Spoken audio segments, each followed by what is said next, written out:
ኢኮኖሚው አለ።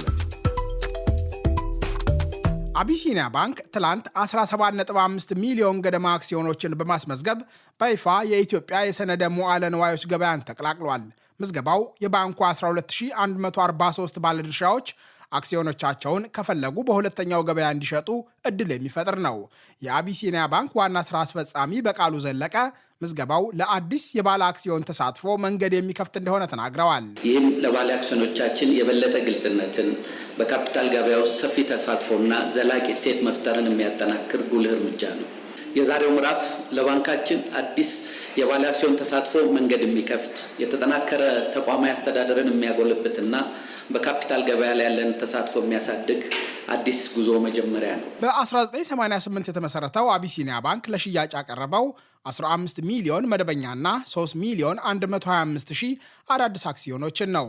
የኢትዮጵያ የሰነደ ሙዓለ ንዋዮች ገበያ ዋና ስራ አስፈጻሚ ጥላሁን እስማኤል የአቢሲኒያ ባንክን ድርሻዎች ምዝገባ በሀገሪቱ የካፒታል ገበያ በተቋማት ዘንድ እየጨመረ የመጣውን እምነት ማሳያ አድርገው ገልጸውታል። አቢሲኒያ ባንክን እንደ እርሾ እንድንጠቀምበት ነው እንጂ የምንፈልገው ኢትዮጵያውያን የቤተሰብ ድርጅቶች አድገው ተወዳዳሪ ተፎካካሪ ኩባንያዎች እንዲሆኑ እንዲያግዝ ነው። ስለዚህ የእኛ ውጤት የሚለካው ገና የአቢሲኒያን አይነቶች የቀሩትን ባንኮች ሁሉ ኢንሹራንሶች ሁሉ አሁን በአክሲዮን ኩባንያነት የተቋቋመው ሲሰሩ የቆዩትን ሁሉ ወደ ገበያ ካመጣን በኋላ የምንጨምራቸው ኩባንያዎች ላይ ነው። በአክሲዮን ገበያው በጥር 2017 በመመዝገብ ቀዳሚ የሆነው ወጋገን ባንክ ነው።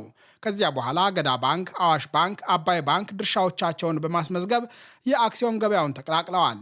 በአሁኑ ወቅት አቢሲኒያ ባንክን ጨምሮ ድርሻዎቻቸው በኢትዮጵያ የካፒታል ገበያ ባለስልጣን ጽድቆላቸው በሁለተኛው ገበያ የተመዘገቡ ኩባንያዎች ቁጥር 6 ደርሷል። 5ቱ የግል ባንኮች ሲሆኑ 6ኛው አብላጫው ድርሻ በመንግስት የተያዘው ኢትዮ ቴሌኮም ነው።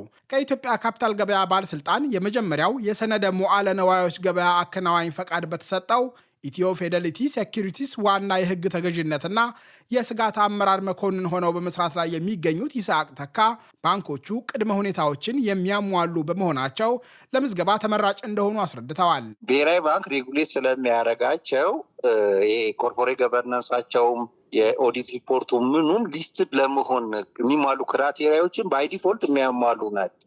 ኤክሰፕት ትናንሽ ጉዳዮች ማለት ነው። አሁን ድርሻዎቻቸውን ካስመዘገቡ ባንኮች በተጨማሪ ዳሸን ባንክ፣ አንበሳ ባንክና አማራ ባንክ የ2018 በጀት ዓመት ከመጠናቀቁ በፊት ገበያውን ይቀላቀላሉ ተብሎ ይጠበቅ ነበር።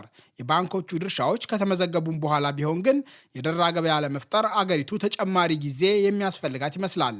የፋይናንስ ባለሙያው ዶክተር አብዱል መናን መሐመድ የባንክ ባለድርሻዎች ከፍተኛ ትርፍ የሚያገኙባቸውን አክሲዮኖች ለመሸጥ የሚያጓጓ አማራጭ ኢንቨስትመንት እንደሌለ ይናገራሉ። የአትራፊ ባንኮች በጣም ጥሩ ዲቪደንድ የሚሰጡ ባንኮች ባለቤቶቹ ለምን ይሸጣሉ ካልቸገራቸው በስተቀር? ሌላ አማራጭ ኢንቨስትመንት አለ? አማራጭ ኢንቨስትመንት በሌለበት ሁኔታ ለምን ይሸጣሉ? ይገባኛል። በጣም አጭር ጊዜ ነው ከጀመረ ስራ። ግን እንቅስቃሴው ግን ያንዳንድ ባንኮች እኮ ኦልሞስት አይንቀሳቀስም። የሚገዛም የሚሸጥም የለም። ኢቨን የተመዘገቡት ማለት ነው። እና ቮሊዩሙ ይነግርሃል። እዛ ላይ ያለ እንቅስቃሴው መጠን የሻጭና የመሸጥና የመግዛት ፍላጎትን ያሳይሃል። ግን በአጠቃላይ ግን እንደው ባንክና ኢንሹራንስ ተቋማት በጣም አትራፊ ናቸው ተብሎ ስለሚታሰብ ብዙ ሰው የመሸጥ ፍላጎቱም የለውም። ሌሎች ለምሳሌ የማኑፋክቸሪንግ ኩባንያዎች፣ የአይቲ ኩባንያዎች፣ ብዙ የቴሌኮም ኩባንያዎች፣ የአገልግሎት ሰጪ ኩባንያዎች ስቶክ ማርኬት ላይ ቢኖሩ ከዚህ እየሸጥክ ወደዚህም ትገባለህ። ንብረት ላይ ኢንቨስት እንዳታደርግ፣ ንብረት ውድ ነው። ካፒታል ገበያውን መልሶ ማቋቋም የኢትዮጵያ ባለስልጣናት ተግባራዊ በሚያደርጉት የኢኮኖሚ ማሻሻያ ተስፋ ከጣሉባቸው ስራዎች መካከል አንዱ ነው። ለሕዝብ ተወካዮች ምክር ቤት በሚሰጧቸው ማብራሪያዎች ካፒታል ገበያውን ደጋግመው የሚያነሱት ጠቅላይ ሚኒስትር አብይ አህመድ እንዲያውም የሚጠብቁት የተጋነነ ሳይሆን አይቀርም። የብሔራዊ ባንክ ገዢ ኢዮብ ተካልኝ ትላንት አቢሲኒያ ባንክ በተመዘገበበት መርሃ ግብር ላይ እንዲህ ተናግረው ነበር። ጠቅላይ ሚኒስትሩ ደጋግመው እንደሚያነሱት አንዳንድ የእርሳቸው ኤክስፔክቴሽን ያሰጋናል። እኛን ስራው ላይ ያለን ሰዎች በጣም ትልቅ ኤክስፔክቴሽን ነው ያላቸው። በዛ ደረጃ የሚታሰብ ነገር የመጣበት ርቀት ትርጉም ያለው ቢሆንም የሚቀረው ስራ ግን በጣም ብዙ ነው። ባንክ፣ የኢንሹራንስ እና ሌሎችም ኩባንያ አመራሮች፣ የግሉ ሴክተር አካላት ወደ ኢትዮጵያ ሰነደ ሙዓሎች ገበያ መጥተው ሊስት መደረግ ለባለ አክሲዮኖቹም ለአጠቃላይ ኢኮኖሚውም በጣም ትርጉም ያለው ጉዳይ መሆኑን ተረድታችሁ ስራውን በትጋት እንዲሰሩ አደራ ማለት ፈልጋለሁ። የካፒታል ገበያውን ስነ ምህዳር የመቆጣጠር ኃላፊነት የተጣለበት የኢትዮጵያ ካፒታል ገበያ ባለስልጣን ባንኮችና የመድን ድርጅቶችን ጨምሮ በአክሲዮን የተቋቋሙ ኩባንያዎችን ድርሻዎች በመመዝገብ ላይ ይገኛል። የካፒታል ገበያ አገልግሎት አቅራቢዎችን እየመዘገበ ፈቃድ የሚሰጠውም ይኸው ባለስልጣን ነው። የኢትዮጵያ ካፒታል ገበያ ባለስልጣን ዋና ዳይሬክተር ሀና ተህልቁ የደራ ገበያ እንዲፈጠር ከፍተኛ ተሳትፎ እንደሚያስፈልግ ጥሪ አቅርበዋል። በአክሲዮን ድርጅት ማቋቋም ለኢትዮጵያ እንግዳ ባይሆንም ዋና የፋይናንስ ምንጭ ግን የባንክ ብድር ነው። የአገሪቱ ንግድና መዋዕለ ንዋይ የሚከተለው ከባንክ ጋር የተቆራኘ ይህ የአሰራር ስርዓት ባለስልጣናቱ እንደተመኙት የደራ ገበያ ለመመስረት ችግር ሊፈጥር ይችላል። የኛ ኢኮኖሚ ትራዲሽኑም አይደለም። አክሲዮን ባንክ ነው፣ የገንዘብ ምንጭ። ከፈለክ ባንክ ትሄዳለህ። ኢቭን አሁን የአክሲዮን ገበያው በህግ ከመቋቋሙ በፊት የተሞከሩት ሙከራዎች ባለፈው 16-17 ዓመት ምን ያህል ህዝቡን እንዳዘረፉት ይታወቃል። አክሲዮን ኩባንያ እናቋቁማለን እያሉ ብዙዎቹ ከስራው የወጡት የት እንደደረሱም አይታወቁም። ጥቂት ኩባንያዎች ናቸው በህይወት የቆዩት።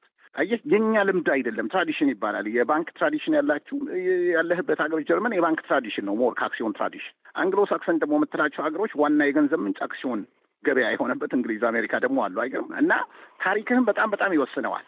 አንድ ሰው ባለ ሀብት ቢሆን አክሲዮን ገበያ ሄዶ አይደለም ገንዘብ ኢትዮጵያ ውስጥ የሚሄደው ባንክ ነው የሚሄደው ቀጥታ፣ እና ከባንክ ማግኘት ይችላል። እና ዲፕ እና ሊኩዊድ የሆነ በጣም ሰፊ ማርኬት እንዳይፈጠር ልማድም ራሱ ታሪክህም በጣም ይወስነዋል። ከዚህ ቀደም አክሲዮን በመሸጥ ድርጅት የሚቋቋምበትን አሰራር የኢትዮጵያ ካፒታል ገበያ ባለስልጣን ሙሉ በሙሉ ቀይሮታል። በባለስልጣኑ ያልተመዘገቡ አክሲዮኖች ለሽያጭ ማቅረብ በአሁኑ ወቅት በወንጀል የሚያስጠይቅ ተግባር ነው። የኢትዮጵያ ባለስልጣናት በጥር 2017 በይፋ ስራ በጀመረው የካፒታል ገበያ ቢያንስ 50 ኩባንያዎች ተመዝግበው ድርሻዎቻቸውን ለሽያጭ ያቀርባሉ የሚል ተስፋ አላቸው።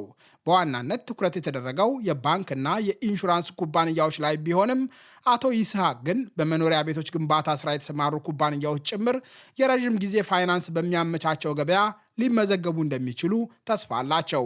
አንደኛ ሊስትድ የሚሆኑ ካምፓኒዎች መጨመር አለባቸው። ሰው የተለያየ አማራጭ እንዲኖረው ማለት ነው። ኢንቨስተሩ እንዲገዛ ብዙ መሆን አለባቸው። መርጦ ነዋ ሰው የሚገዛው እና ሊስትዶቹ መጨመር አለባቸው። ሊስትድ የማይሆኑ ደግሞ በርዘ ካውንተር ማርኬት አለ። ከዛ ውጭ እሱም ደግሞ በርዘ ካውንተር ማርኬቱም ህግ ምናምን ወጥቶለታል። ቶሎ መጀመር አለበት።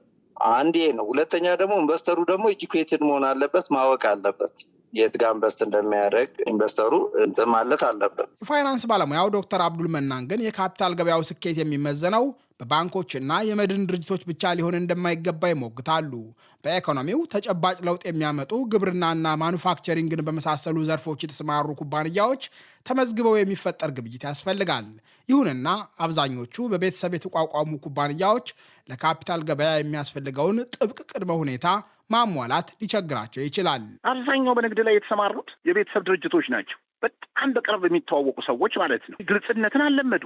ግልጽነት ስል ምን መሰለ፣ በየጊዜው ዓመታዊ ሪፖርታቸውን ማስገባት ይኖርባቸዋል። ምናልባት ኢንትሪም ሪፖርትም የሚሉት አለ በየጊዜው የድርጅቱን ፐርፎርማንስን የተመለከተ። እንዲው የግል ድርጅት ዓመታዊ ሪፖርት አይተህ ታውቃለህ? ድረገጻቸው ላይ እኮ አይለጥፉም እኮ፣ በፍጹም አይሰጡህም እኮ። እንደ ከባድ የንግድ ሚስጥር ነው የሚያዘው። እና አክሲዮን ማህበር ላይ ለመመዝገብ አንድ የግል ድርጅት አንደኛ በተወሰነ ደረጃ ሰክሰስፉል መሆን አለበት፣ ውጤታማ ስኬታማ ለተወሰነ ዓመት መሆን አለበት። በሁለተኛ ደረጃ ብዙ መረጃ ለህዝብ መስጠት አለበት፣ የመጀመሪያ የሚዘጋጀው ፕሮስፔክተስ ላይ ጀምሮ።